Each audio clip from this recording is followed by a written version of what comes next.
One 4th of July night, the engines love to do their work when there's fireworks shooting in the sky. They sparkle in the sky, even like stars in the night. One night, Thomas and Percy enjoyed delivering the mail. Percy wanted to see the fireworks, but he had important 4th of July mail to deliver. When Percy went past the station, he tooted hello to Gordon as he passed by with the express. Thomas enjoyed delivering the 4th of July mail too. Instead of one mail car, he's got more freight cars full of mail bags and packages. Thomas liked hauling cargo. He wanted to see the fireworks also.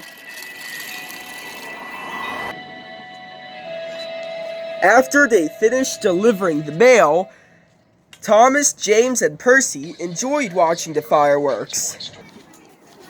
"These fireworks look amazing," said James happily.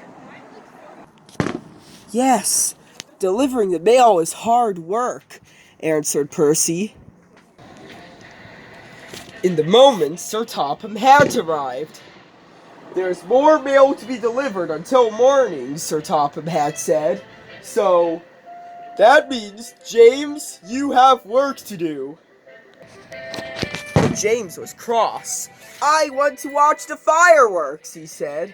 "Can't Duck and Oliver deliver the mail?"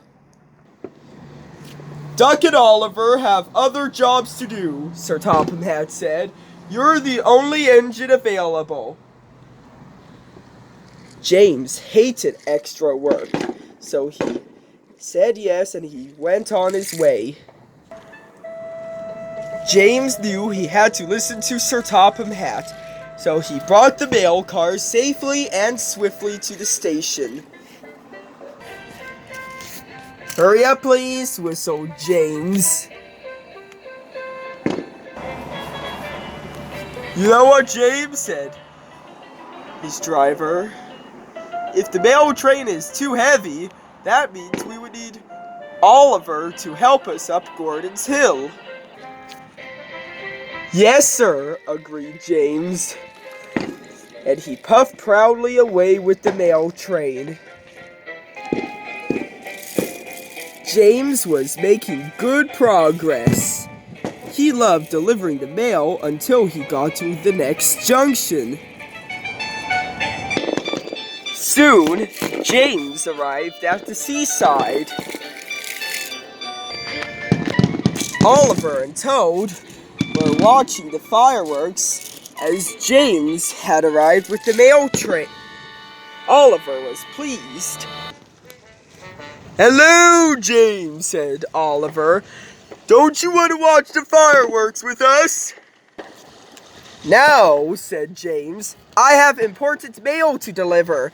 I can watch the fireworks as soon as I get the job done." "The train must be a little heavy, Mr. James," said Toad. "Maybe Mr. Oliver should help you." "Me," said Oliver. "Thank you, Toad." So Oliver reversed and moved onto James's track.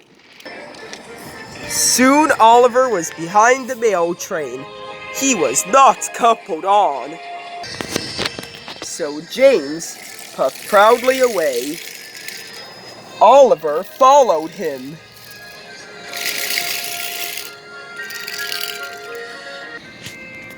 James was making good progress. Oliver was still charging. As Oliver charged the mail train, the tail lamp fell off. "I can't go any faster," groaned James. But then there was trouble.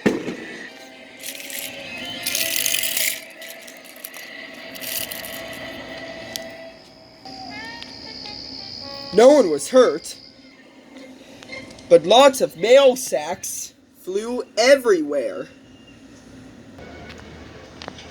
Later, Sir Topham Hatt spoke kindly to Oliver. "Listen, Oliver," said Sir Topham Hatt. "The accident isn't your fault. We should have checked that this tail lamp was put on the back of the mail train. We'll soon have you in working order again." "Thank you, sir," said Oliver. "Toad told me to be careful." "He was right, sir, wasn't he?"